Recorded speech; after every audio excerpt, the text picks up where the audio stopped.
Hi hello' নমস্কাৰ। কি খবৰ? আশা কৰোঁ নিশ্চয় সকলো ভালে আছে, ময়ো ঠিক ঠাক আছোঁ। ছাত্ৰ কঠোৰ অপেক্ষাৰ অন্তৰত Assam direct recruitment third grade fourth গ্ৰেডৰ যি পৰীক্ষাসমূহ অনুষ্ঠিত হৈ গ'ল, ইতিমধ্যে তাৰ এপইণ্টমেণ্ট লেটাৰ ইতিমধ্যে ঘোষণা কৰিলে। নিশ্চয় গম পায় যে সকলোৱে নিজা নিজা স্থানত এপইণ্টমেণ্ট লেটাৰ লৈ গৈ তেখেতলোকে জইনিং কৰিব। এতিয়া কথা হ'ল, যিখিনি কেণ্ডিডেট বা যিসকল কেণ্ডিডেটে যিকোনো ধৰণৰ গভৰ্ণমেণ্ট এক্সামত যোৱাবাৰ পাৰফৰ্মেঞ্চ অকণমানৰ কাৰণে থাকি গ'ল, য'ত কোনোবাৰ ৩-৪ নম্বৰৰ কাৰণে তেওঁ অৱশেষত নিজৰ পচন্দৰ চাকৰিটো বা যিকোনো এটা চাকৰি ল'ব নোৱাৰিলে, অৰ্থাৎ পুনৰবাৰ তেখেতলোকে প্ৰিপেৰেশ্যন চলাব লাগিব নিশ্চয়, নহয় জানো? গতিকে সেইবাবে আগত যি পাইছিলে পৰেশ, হৰেশ, নগেন, ভৰেণ, সেইসকলে যিসকলে চাকৰি পালে তেখেতলোকৰ এক অধ্যায় সামৰণি পৰিল।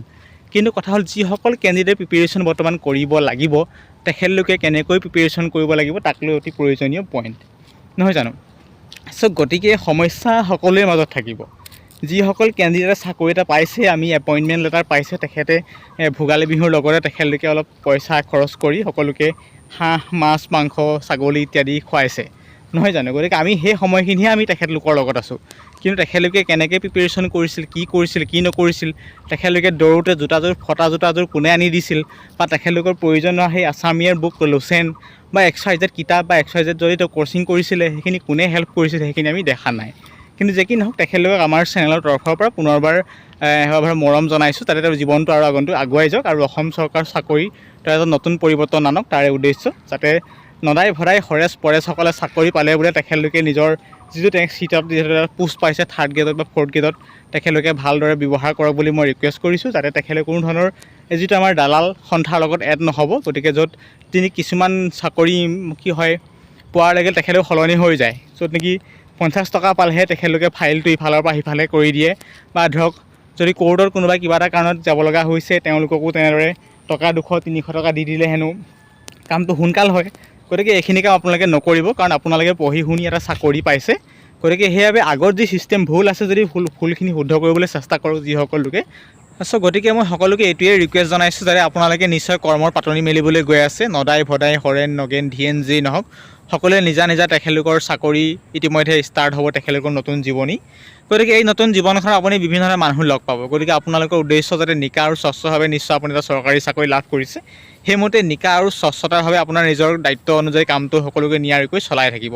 অৰ্থাৎ এটা ফাইল এটা অফিচৰ পৰা আন এটা অফিচলৈ নিবলৈ আপোনালোকৰ যে সেই 50 টকা পকেট খৰচ বা চাহৰ খৰচ, সেইটো যে আপোনালোকে নিবিচাৰে, মই সেইটোৱে ৰিকুৱেষ্ট কৰিছোঁ। অৰ্থাৎ আপোনালোকে জনসাধাৰণৰ সেৱাৰ বাবে আপোনালোক আছে, কিন্তু জনসাধাৰণৰ পকেটৰ বাবে আপোনালোক নাই, সেইটো কথা মনত ৰাখিব।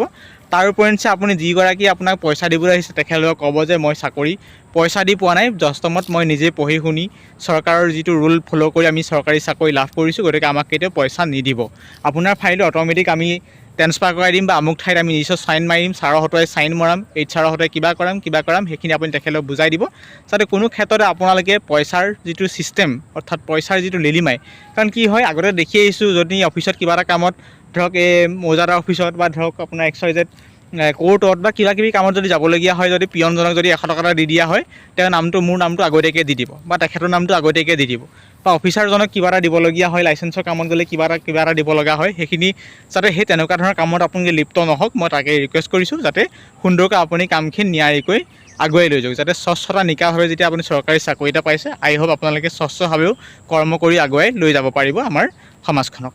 গতিকে এইটো ৰিকুৱেষ্ট কৰিলোঁ। আৰু লগতে যিসকল লোকে চৰকাৰী চাকৰি লাভ কৰিছে, আপুনি নিশ্চয় কঠোৰ দুখ কষ্টৰ মাজেৰে চাকৰি লাভ কৰিছে। গতিকে চাকৰি এটা পোৱাৰ লগে লগে আপোনাৰ লগৰ বন্ধু, আপোনালোকৰ সমাজখনক কেতিয়াও পাহৰি নাযাব, যে এনেকুৱা নহয় যিটো লেবেল কেতিয়াও নিদিব। তাৰ উপৰিঞ্চি আপুনি তেখেতক ক'ব যে তই এনেকৈ পোৱা এইখিনি আপোনাক ৰিকুৱেষ্ট কৰিব পাৰে যে মোক কেনেকৈ কি পঢ়িব লাগে, মোক শিকাই দে, কি কৰিম, মই কি নকৰিম, মই একো বুজি পোৱা নাই। তাৰ উপৰিঞ্চি আপুনি তেখেতলোকক ভাল এটা উপদেশে দিয়ক, যে এনেকৈ আমি পঢ়িছিলোঁ, তেনেকৈ চাকৰি এটা কৰিব পাৰিবি, বা এনেকৈ পঢ়, বা এইখিনি কিতাপ কিন। যদি আপোনালোকৰ ওচৰলৈ যদি সেৱা বিচাৰি যায়, যে মোক এইটো শিকাই দিয়কচোন, মই বুজি পোৱা নাই, আপুনি যদি চৰকাৰী চাকৰি এটা পালে, যিহেতু আপোনালোক এতিয়া বৰ্তমান সমাজৰ চকুত বহুত আপোনালোকে শিক্ষিত হৈ আছে, গতিকে চৰকাৰী চাকৰি যাৰ নাই, সি যিমান শিক্ষিত হ'লেও তেওঁ সদায় অশিক্ষিত অৰ্থহীন বুলিয়ে ধৰা হয় আমাৰ সমাজত। গতিকে যিসকল লোকে চৰকাৰী চাকৰি পালে ইতিমধ্যে, তেখেতলোকে নিশ্চয় বহুত কষ্ট কৰি পাইছে। গতিকে সেইমতে আপোনাক গাঁৱৰ গুণী জ্ঞানী ব্যক্তিয়ে বা ধৰক সৰু ল'ৰা ছোৱালীয়ে আপোনাক সুধিব পাৰে, কেনেকৈনো চৰকাৰী চাকৰি এটা পায়, কি পঢ়িব লাগে, সেইখিনি নিশ্চয় মই আপুনি ভালদৰে বুজাই দিব, যে চৰকাৰী চাকৰি এটা পালোঁ বুলিয়ে লেবেল নেদেখাব, বা ধৰক তই মোৰ ওচৰলৈ নাহিবি, তই কোন হয় মোৰ হু আৰ ইউ সেইখনে কেতিয়াও আপুনি প্ৰশ্ন নকৰিব। অৰ্থাৎ চৰকাৰী চাকৰি পোৱাৰ লগে লগে মানুহবোৰ সদায় সাল সলনি হৈ যায়। গতিকে সেই সাল সলনিটো হ'বই লাগিব, কিন্তু এনেকুৱা নহয় যে মানুহক সেৱা কৰিবলৈ চেষ্টা কৰিব। যদি আপোনাৰ লগৰ কাণ সমনীয়া এজনে চৰকাৰী চাকৰি নাপালে, আপুনি ছুটীত ঘৰলৈ গ'ল, তেখেতলৈ যদি পাত্তা নিদিয়ে, আপুনি তেনেকুৱা 10টা চাকৰি কৰিও কাম নাই। গতিকে এইটোৱে জনাইছোঁ, আপোনাৰ লগৰ যিকেইজন লগত একেলগে দৌৰিছিল বা যিকেইজন একেলগে ADR কাৰণে প্ৰিপেৰেশ্যন কৰিছিল একেলগ হৈ, তেখেতলোকক দেখিলে অন্ততঃ হাঁহি মাৰি মাত এষাৰ মাতিব, 2-3টা কথা কৈ মটিভেট দিব যে তই চিন্তা কৰিব নালাগে, ভাগি পৰিব নালাগে, হ'ব দে ময়ো এটা চৰকাৰী চাকৰি পালোঁ, তই অহাবাৰকৈ পাবি, চেষ্টা কৰ, বা এইখিনি তই নোটছখিনি লচোন বা মোক দিবি জেৰক্স কৰি।